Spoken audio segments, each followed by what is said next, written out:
Hi guys, welcome back to my channel. I hope you are doing good. So welcome again in the review of Big Boss season 17 episode 10 according to Jio Cinema Live. मैं पहले उसको भी weekend का वार को भी episode consider करके मैं उसका बता रही थी, बट एपिसोड 10 पे है हम। अब मैं जियो सिनेमा के अकॉर्डिंग चलूंगी, तो इसलिए एपिसोड 10 का रिव्यू करने जा रहे हैं। तो करते हैं शुरू। सबसे पहले अभिषेक और ईशा की फाइट होनी स्टार्ट हो गई। थोड़ी सी तिल्ली लग चुकी थी और उसकी जो है फाइट जो है वो एस्केलेट होते होते बहुत ज्यादा बढ़ गई थी एक टाइम तक। तो उसके बारे में पहले मैं डिस्कस करती हूँ। सबसे पहले अभिषेक अकेला, जैसे जो कि बिग बॉस ने सबको मना किया था कि किसी की भी उसके साथ 1-on-1 कॉन्वर्जेशन नहीं होनी चाहिए, तो वो चीज हो रही थी। एंड सिर्फ ईशा ही थी जो घर में उससे बात कर रही थी। इशारों में भी हमने देखा था पिछले एपिसोड में, जहां वो इशारों में बात कर रही थी, वो वैसे भी बात करने की कोशिश कर रही थी। जहां अभिषेक फ्रस्ट्रेटेड होके, इरिटेटेड होके उसको मना कर रहा था कि उसके पास मत आ और ड्रामे मत कर, ये तेरे ड्रामे हैं, ठीक है। और उसके बाद में जब ईशा ने मतलब उससे बात करना बंद कर दी, मतलब वो उसके पास नहीं जा रही थी, तो वो बाकी लोगों के पास जा जाके बैठ रही थी। जैसे कि मुनावर हो गया, अंकिता हो गई, विकी हो गया। तो उसको मुनावर से बाद में दिक्कत होने लगी कि वो ईशा जो है मुनावर के पास जाके बात कर रही है, हंस रही है। एंड विकी भी उससे मतलब इनडायरेक्टली बात करने की कोशिश कर रहा था इशारों में। जैसे बिग बॉस ने भी बताया वो चीज, वो ऑडियंस को भी दिख रही थी कि विकी जो है वो भी अभिषेक से बात करने की कोशिश कर रहे थे। तो अभिषेक का कहना था कि वो ड्रामे करती है, वो आके ये जो उसके साथ बैठती है या उसको बुलाने की कोशिश करती है, वो ड्रामे है, वो मत कर ईशा, ये सारी चीजें। देन उसके बाद में जब मुनावर और ईशा बैठ के बात कर रहे थे, तो उस टाइम पे वो बहुत ज्यादा भड़क गया था। एंड देन वो अंदर रूम में जाके रो रहा था। तब ईशा उसके पास गई, तो उस टाइम पे उसने ईशा के साथ बहुत ही गंदा बर्ताव किया, उस पे चिल्लाना चालू कर दिया कि तू ये जानबूझ के करती है, जब मैं मतलब दुखी हूं तुझे पता है, तब तू खुश होती है, तू हंसती है, तू हाथ पकड़ती है, लोग तेरे टांगे पकड़ते हैं, ऐसे टांगों में टांगे जोड़ के बैठे हो तुम लोग। मतलब वो बताने की कोशिश कर रहा था। ईशा मना कर रही थी कि मत बोल, तो ऐसी चीजें अच्छी नहीं लगती हैं। एंड वो एकदम अग्रेसिव हो गया, एकदम चिल्ला, एकदम उठ के आया वो ऐसे करके। एंड ईशा उस चीज में भी बहुत ज्यादा डर गई थी। तो एक्चुअल में जो उसका बिहेवियर था अभिषेक का, मुझे बहुत ही ज्यादा बेकार, एकदम घटिया लगा वो behaviour. I don't think so कि किसी को भी टॉलरेट करना चाहिए और ना ही मतलब उस चीज को एंटरटेन करना चाहिए, क्योंकि वो बहुत ही ज्यादा मिसबिहेव है। क्योंकि वो उसकी खुद की गलती, ईशा की तो गलती नहीं है ना उस चीज में कि अब वो मतलब उसका कहना था अभिषेक का, ये एक बात सुन के वो अनुराग और रिंकू जी को ये चीज बोल रहा था कि मुझे ना प्रॉब्लम होती है कि मैं दुखी हूं, मैं सैड हूं, तो वो कैसे खुश है। मतलब ये तो बिल्कुल लॉजिक ही नहीं बनता कि अगर आप किसी से प्यार करते हो तो आप ये कैसे सोच सकते हो कि आप दुखी हो तो सामने वाला इंसान भी दुखी रहे। ये तो मतलब बिल्कुल ही जस्टिफाइबल ही नहीं है कि ये कैसी सोच है। और कौन से इंसान होते हैं ऐसे जो सोचता है कि मैं दुखी हूं तो मेरा पार्टनर भी दुखी रहे, मतलब वो खुश ना रहे। मतलब उसकी खुद की अपनी पर्सनल लाइफ नहीं है, वो तुम्हारा सिर्फ उसकी आइडेंटिटी सिर्फ तुम्हारा पार्टनर होने की है। ये तो नहीं हो सकता ना बिल्कुल भी। और प्लस वो एक टीवी इंडस्ट्री का पार्ट है, उन जगहों पे तो ये बिल्कुल भी नहीं हो सकता। मतलब अगर हम सोचने लगे कि चल एक नॉर्मल हाउस होल्ड में ये चीजें हो, हम 1%, वैसे तो वो जस्टिफाइबल नहीं है, मैं ये बिल्कुल नहीं बोल रही कि वो बिहेवियर टॉलरेट करना चाहिए, बट मैं बोल रही हूँ कि 1% हम ये सोच सकते हैं कि चल ठीक है यार, नॉर्मल हाउस होल्ड में जहां हमने सिर्फ अपने मतलब फैमिली के साथ उठना बैठना है, फ्रेंड्स के साथ उठना बैठना है, वो चीज करनी है, तो 1% को हम फिर भी मतलब मैं तो बिल्कुल नहीं मान सकती, बट फिर भी अगर मैं एक बेनिफिट ऑफ डाउट दूं तो 0.5% फिर भी चलो अग्री कर लेते हैं उस चीज को। बट आप टीवी इंडस्ट्री में हो तो आप तो ये बिल्कुल मतलब हो ही नहीं सकता। फिर आप डेट ही मत करो इस इंसान को जो टीवी इंडस्ट्री में, अगर आप इतने पोजेसिव हो अपने लवर को लेके, इतना ज्यादा आप उसके टुवर्ड्स आपको इतनी ज्यादा पॉजिटिवनेस हो जाता है, इतना प्रोटेक्टिव हो जाते हो आप, तो आप फिर टीवी इंडस्ट्री फ्रेटर्निटी से आप किसी को डेट ही मत करो। आप किसी और को, जो नॉर्मल लड़की होगी उसको डेट करो। वो मे भी शायद हो सकता है कि फिर इतना क्लोज किसी के ना हो, या ऐसे मतलब हाथ पकड़ के बातें ना करे, या वो चीजें ना करे। बट अगर आप ये चीज एक टीवी वाली लड़की से एक्सपेक्ट कर रहे हो तो ये बिल्कुल भी नहीं हो सकता, बिकॉज उनका एक प्रोफेशन भी है और एक ये चीजें बहुत नॉर्मल भी है। जरूरी नहीं है किसी का हाथ पकड़ के बात कर रहे हैं, जिससे ज्यादा हंस रहे हैं, उसके साथ उसका कुछ चल ही रहा है या फिर वो चीज एस्केलेट होगी। तो ये अभिषेक की बहुत ही आई वुड लाइक टू से घटिया थिंकिंग को वो कर दिया। और इस चीज को मुझे लगता है बाकी लोग भी बहुत अच्छे से जस्टिफाई करने लग जाते हैं, मुझे नहीं पता क्यों करते हैं। जैसे अनुराग भी बीच में बोल रहा था कि ये तो एक तरफा प्यार है, बहुत अच्छा है। रिंकू ने वहां पे बोला था कि ये चीज तो बहुत गंदी है। बाद में अनुराग ने भी ये चीज बोली थी कि अगर ऐसा ही रहा, अगर ऐसे ही एंगर इश्यूज रहे और ऐसे ही तू पोजेसिव होता रहा तो फिर तो ये चीज आपको ही लेके डूबेगी, जो कि फैक्टफुल चीज है कि ये चीज तो आपको लेके डूबेगी कि अगर आप ये सारी चीजें मतलब बोलोगे और मतलब ऐसा बिहेव करोगे। अगर आपको ये दिक्कत है, कोई बात नहीं, होती है दिक्कत, बट आपको वो दूसरों पे मतलब हावी नहीं होना चाहिए ना वो चीज, वो आपको अपने आप डील करनी है। अगर आपको पता है कि वो इशू मुझ में है, वो सामने वाले इंसान में नहीं है, तो वो चीज आपको खुद से डील करनी पड़ेगी। सामने वाला इंसान आपको उसके अकॉर्डिंग थोड़ी ना बदलने लगेगा अपने आप को आपके अकॉर्डिंग, उन चीजों के लिए जो कि गलत है। सही चीजों के लिए बदले चलो फिर भी मतलब माना जाता है, बट अगर गलत चीजों के लिए आप बोलो कि मतलब वो सबसे, अब वो बेचारी वो भी पूछ रही है कि मैं क्या करूं, चल तू बता कि क्या करूं मैं, तो वो भी नहीं बोल रहा मत कर, मेरे साथ दूर रह, बोल रहा है। फिर उसके बाद जाके मुझे तुझसे फर्क पड़ता है, बाकी किसी से फर्क नहीं पड़ता। मतलब अग्रेशन इतना फालतू का, मतलब इतना फालतू का एग्रेशन लाना एंड इतना सारा बिहेव, मतलब इतना गंदा बिहेव करना, उसका हाथ पकड़ लेना, उसका कपड़ा पकड़ लेना, मतलब बहुत ही बेकार लगता है, सच्ची बता रही हूँ। मतलब इतना घटिया लगता है, मतलब इतना ज्यादा, इतना बड़ा वाला रेड फ्लैग लगता है इसकी तरह। रेड मैरून है, रेड फ्लैग लगता है लिटरली। मतलब मैं नहीं समझ पाती उन लड़कियों को जो ऐसे बिहेवियर्स को टॉलरेट करती हैं, क्योंकि मैं तो बिल्कुल भी ना करूँ और ना मैं कर सकती हूँ कभी भी अपनी लाइफ में इन चीज़ों को टॉलरेट, क्योंकि मेरे तो बहुत सारे फ्रेंड्स हैं जिनके साथ मैं बहुत हंसती खेलती हूँ। और इसका मतलब ये नहीं कि मेरा कुछ किसी के साथ है, या मतलब क्योंकि मेरा पार्टनर दुखी है तो मैं भी दुखी हो जाऊं। ऑफ कोर्स वो दुख होता है कि उसको तकलीफ हो रही है तो मुझे भी तकलीफ है, बट ये थोड़ी ना कि अब वो उस रट में है तो मैं भी उस रट में बैठ जाऊं, वो वाली चीज बिल्कुल भी नहीं होती। तो ये चीज अभिषेक को बहुत समझनी पड़ेगी। उसने बहुत ज्यादा हंगामा कर दिया इन चीजों पे, मतलब जिसका बनता नहीं था इतना हंगामा करना। और मैंने भी, मेरे को लगता है बहुत ज्यादा इसको वो दे दिया, क्या बोलते हैं, इस पे ज्यादा फोकस कर लिया। एनीवेज हम बाकी चीजों पे आते हैं।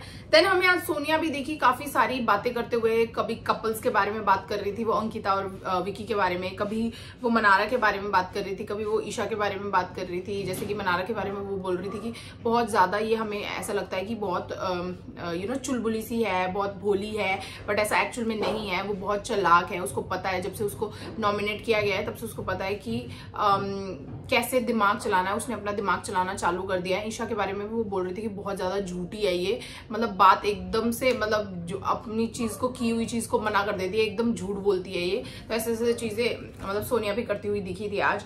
देन उसके बाद आज बिग बॉस ने शफल किया, दिल, दिमाग और दम के रूम में उन्होंने चेंजेस लाए, लोग चेंज किए।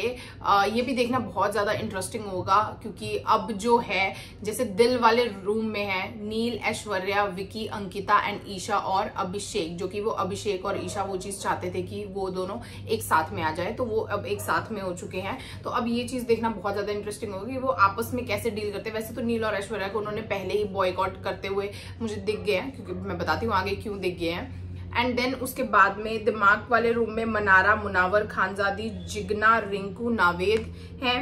देन दम वाले रूम में अनुराग, अरुण, तहलका, सोनिया, सना है।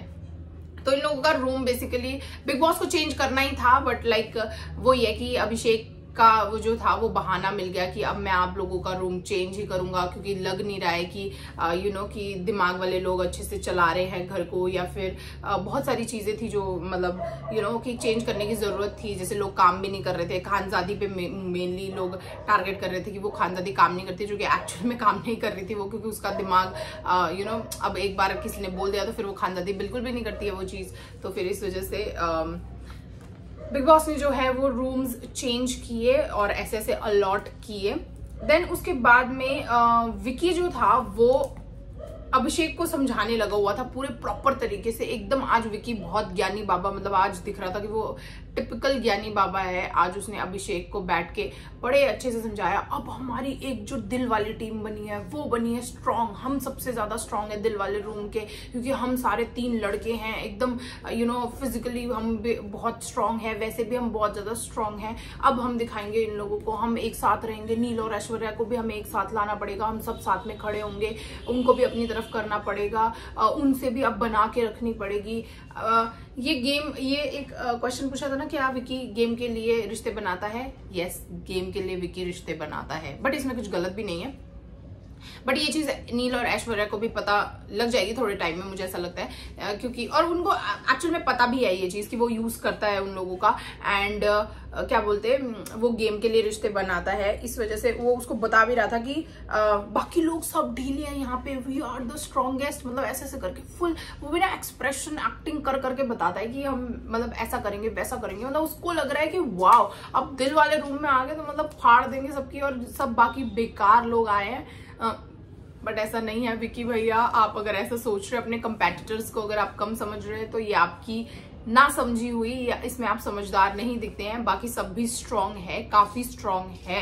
One of them is Munawar, Khanzaadi भी काफी ज्यादा स्ट्रांग मुझे लगती है।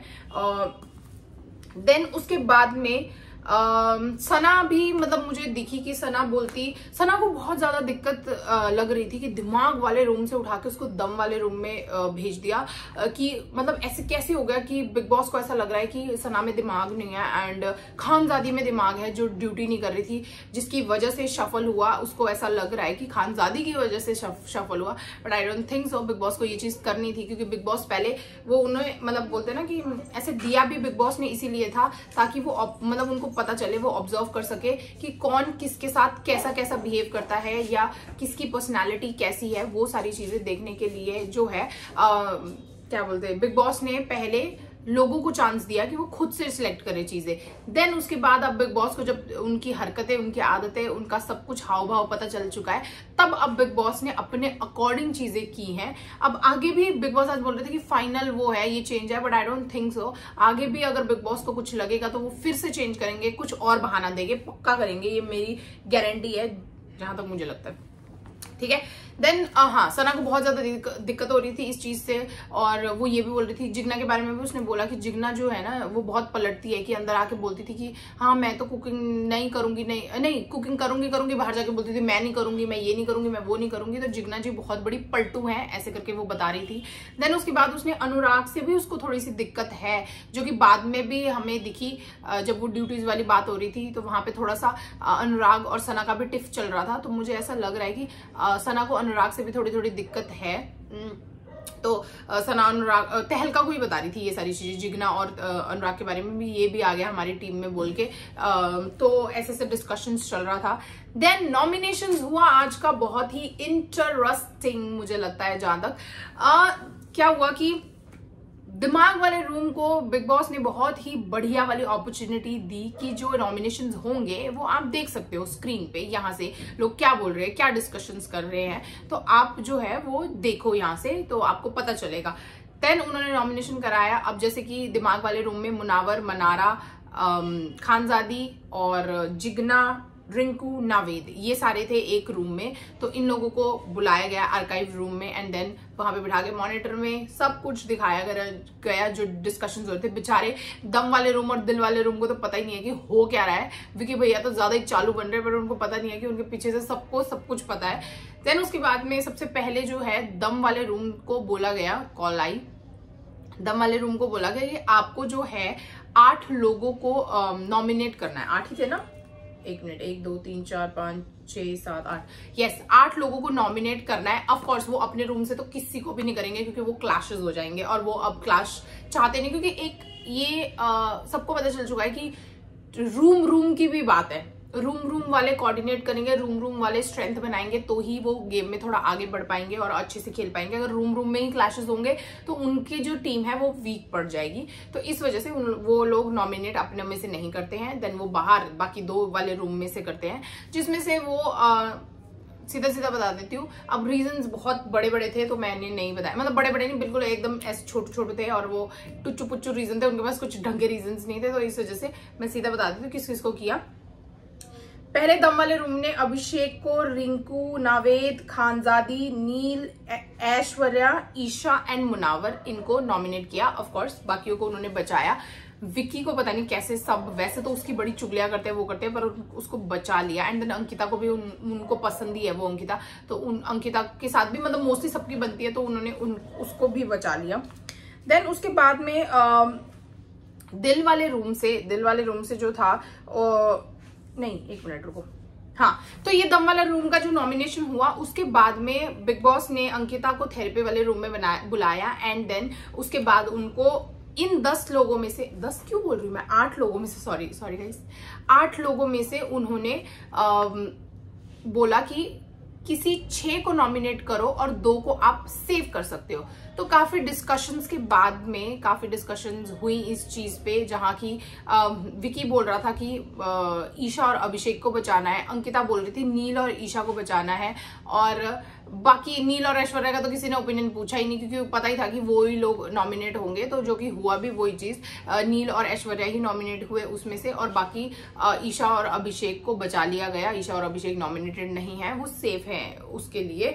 देन उसके बाद अब आती है दिमाग की बारी। दिमाग वालों को ये ऑप्शन था कि जो बाकी लोग बचे हैं, नॉमिनेटेड हैं, जो कि मतलब जो दिल और दम वाले रूम ने नॉमिनेट किया है, जैसे कि नील, ऐश्वर्या, रिंकू, नावेद, खानजादी और मुनावर, इनमें से वो लोग कोई 3 नॉमिनेशन को स्विच कर सकते हैं। 3 नॉमिनेशन मतलब अदला बदली कर सकते हैं कि 3 लोगों को बचा सकते हैं और 3 लोग जो बचे हुए हैं उनमें से नॉमिनेशन में डाल सकते हैं। तो उन लोगों ने क्या किया, मतलब काफी डिस्कशंस हुई दिमाग वाले रूम में भी, और उसके बाद जो फाइनल आंसर निकला वो था सोनिया, तहलका और सना। इन तीनों को उन्होंने नॉमिनेशन में डाला, एंड जिनको सेव किया वो था रिंकू, नावेद और मुनावर। बिल्कुल करेक्ट किया, ठीक है, मेरे अकॉर्डिंग। देन उसके बाद में फाइनल जो नॉमिनेशन हुई वो मुनावर की मुशायरा के थ्रू हुई, और क्या मुशायरे बोले उसने, एकदम बढ़िया मुशायरे बोले थे, मजा आ गया। जो चीज सना को भी बड़ी बुरी तरीके से लगी थी, बट मुझे तो मजा आया वो देख के। फाइनल नॉमिनेशन थे खानजादी, सोनिया, नील, ऐश्वर्या, सना एंड तहलका। तो ये मुझे लगता है कि फाइनल नॉमिनेशन थे और ठीक था। मुझे लगता था कि ये नॉमिनेटेड होना डिजर्व भी करते हैं। इनमें से ज्यादा लोग तो कुछ कर ही नहीं रहे, तो जाना डिजर्व करते ही हैं वो चीज। अब जैसे ही नॉमिनेशन में जो आते हैं ना लोग, वो पागल हो जाते हैं, वो बौखला जाते हैं। तो वैसे ही हाल हुआ सना का। उसको वो चीज बुरी लगी कि उसने मुझे कैसे बोल दिया, मतलब ओछी सोच कुछ, मतलब जब मुनावर शायरी कर रहा था, मुशायरा बोल रहे थे शायद, मुशायरा कर रहा था, तो उस टाइम पे उसको कुछ चीज बुरी लगी। देन वो उसको मुनावर को टॉन्ट मार रही थी। तो मुनावर ने बोला कि इसको आप एक शायरी की तरह लो, मतलब जैसे बिग बॉस ने बोला तो मैंने कर दी, जो मुझे अच्छा लगा मैंने बोल दिया वो चीज। देन उसके बाद सना जगह जगह पे जाके बोलती हुई भी दिख रही थी। जैसे विक्की के साथ भी उसकी काफी डिस्कशन चल रही थी बहुत लंबे टाइम तक उसने, और विक्की ने उसके इतने कान भरे, इतना ज्ञान दिया, इतना सब कुछ बताया उसको, कि बाद में जब मुनावर वगैरह सब ड्यूटीज डिस्ट्रीब्यूट कर रहे थे तो उन्होंने बोला कि क्योस होता है, इससे अच्छा हम रूम्स में ले जाके ड्यूटी देते हैं। चलो उनका भी कहना ठीक था फिर, बट लाइक मोहल्ले में सबको बिठा के ड्यूटीज देना भी एक अच्छा तरीका हो सकता था। पर ठीक है, जो उन्होंने अपना दिमाग लगाया कि हाँ हम अलग अलग जाएंगे, कि क्योस नहीं क्रिएट करना, बट वो क्योस तो वैसे भी क्रिएट हो गया था, क्योंकि सना मैडम जो थी, मैं ड्यूटी नहीं करूंगी, यहाँ पे आके बताओ, यहाँ पे क्यों नहीं बता रहे, यहाँ पे क्या दिक्कत है। तो सना जो थी बहुत ज्यादा रिबेलियस हो गई थी उस चीज में, क्योंकि उसको मुनावर से दिक्कत भी थी पहली बात तो, ठीक है, और उसको ये चीज हो गई थी कि खानजादी की वजह से हमारा रूम चेंज हुआ। उसको रूम चेंज होने की भी बहुत ज्यादा उसको गुस्सा था उस चीज का, कि क्यों रूम चेंज किया है, और बिग बॉस को ऐसा कैसे लग रहा है। बिग बॉस से भी नाराज थी कि बिग बॉस ने ऐसा कर दिया कि एक की वजह से सबको ये चीज कर दी, शफल कर दिया। उसको ये चीज है कि दिमाग वाले रूम से क्यों निकाला एंड दम वाले रूम में क्यों डाला। मतलब दिमाग वाले रूम में तो मैं ही होनी चाहिए, क्योंकि मेरे पास दिमाग बहुत ज्यादा है, जो कि आप बिल्कुल यूज नहीं कर रहे। होगा आपका आउटसाइड वर्ल्ड में दिमाग, बट इस घर में तो आप बिल्कुल दिमाग यूज नहीं कर रहे। तो वही विक्की उसको बहुत कुछ समझाया कि काम मत करो, ये मत करो, वो मत करो। वही है ना कि तिल्ली लगा के वो पीछे हो जाता है कि मतलब मैं खुद ना जलूं, पर जो आसपास वाले वो सब जल के भस्म हो जाए उसमें और मैं बच जाऊं। तो वो चीज विक्की करता है, और उसने सेम चीज की। सना के बहुत ज्यादा कान भरे ये वो सब, और वो इन बिटवीन थोड़ा जो आर्ग्यूमेंट्स चल रहे थे उसमें भी वो बीच बीच में बोल रहा था कि नहीं तू शांत हो जाए, ये हो जाएगा, नहीं ऐसे कर वैसे कर। वो उसको बता रहा था, वो गाइड कर रहा था, और उसके अकॉर्डिंग ही वो चीजें कर रही थी। और उसने अपने साथ साथ अरुण और तहलका और अनुराग वगैरह को कन्विंस करने की कोशिश करी, पर बाकी कोई नहीं आया। बट तहलका उस बीच में आ गया, देन धीरे धीरे करके सोनिया भी उस चीज में आ रही थी, क्योंकि खानजादी भी ऑफ कोर्स अब वो लोग रिबेलियस होंगे तो खानजादी भी अपना रिबेलियस रूप जो है वो दिखाएगी। वो भी मतलब एकदम से चढ़ने लग गई, बोलने लग गई, मतलब चीजें फालतू बोलने लग गई। तो फिर वो चीज भी वो थोड़ी एक्सकलेट हो गई फिर वो उनके बीच में आर्ग्यूमेंट्स चालू हो गई, तो कोई नहीं सुन रहा था। फिर वो बोलते कि वी नीड एन अपॉलॉजी। सना चालू हो गई उस चीज में, मुनावर शांत करने की कोशिश कर रहा था। देन उसके बाद में मजा आया उसका, वो जो खानजादी वो कर रही थी ना, ऐसे करके सॉरी बोलने की कोशिश कर रही थी, मतलब मजाक में। देन वहां पे हुआ था थोड़ा सा अनुराग और सना के बीच में, मैंने दोनों का वो बना दिया, हैशटैग बना दिया अनुराग और सना के बीच में थोड़ा सा आर्ग्यूमेंट्स जैसा हो रहा था, बिकॉज वो बोल रहा था कि हाँ माफी दे तो दी ना, चलो अब कोई नहीं, अब हम शांति से डिस्कस कर लेते हैं ये वो सो। तो वो बोलती do you think this is an apology, I don't think this is a apology, I don't consider this N apology. तो वो सना, क्योंकि उसको मैनिपुलेट किया गया है और वो मैनिपुलेट हुई है उस चीज से, क्योंकि वो बिलीव करती थी उस चीजों को, इस वजह से वो मैनिपुलेट हो गई एंड मैनिपुलेशन के कारण वो हरकतें कर रही थी, जहां तक मैं देख पा रही हूँ। तो इस वजह से फिर उसके बाद वो खानजादी मतलब लाइक ड्यूटी वाली चीजें नहीं हुई, मतलब वो कोई भी कंक्लूजन में चीजें नहीं आ रही थी। फिर उसके बाद में हाँ, थोड़ा सा हमने देखा था कि नील और ऐश्वर्या की तहलका के साथ भी थोड़ी सी झड़प हो गई थी, क्योंकि जो तहलका था उसने नॉमिनेट किया था मतलब नील और ऐश्वर्या को भी, तो इस वजह से उनको थोड़ी सी डिसअपॉइंटमेंट थी, क्योंकि तहलका शायद बहन बोलता है ऐश्वर्या को, एंड ऑफ कोर्स अगर आपने बहन बोला है तो फिर अब वो रिश्ते यहाँ पे जब एक बार मतलब भाई बोल दो बहन बोल दो मतलब वो पक्का बन जाता है, मतलब लोगों को लगता है ऐसा, बट ऐसा होता नहीं है। तो वहां पे उसको ऐश्वर्या को थोड़ा सा बुरा लगा, तो उसने उसको वो बोला कि टू फेस्ड इंसान ऐसे करके, तो उसने दोबारा भी बोली होगी वो चीजें, तो फिर वहां पे थोड़ी सी उन लोगों की झड़प हो गई थी। तो इसमें इतना कुछ खास नहीं था। Yeah, I think that was it for today's video. I hope you enjoyed. Please make sure you like, comment, share and subscribe to my channel. See you tomorrow. Bye bye.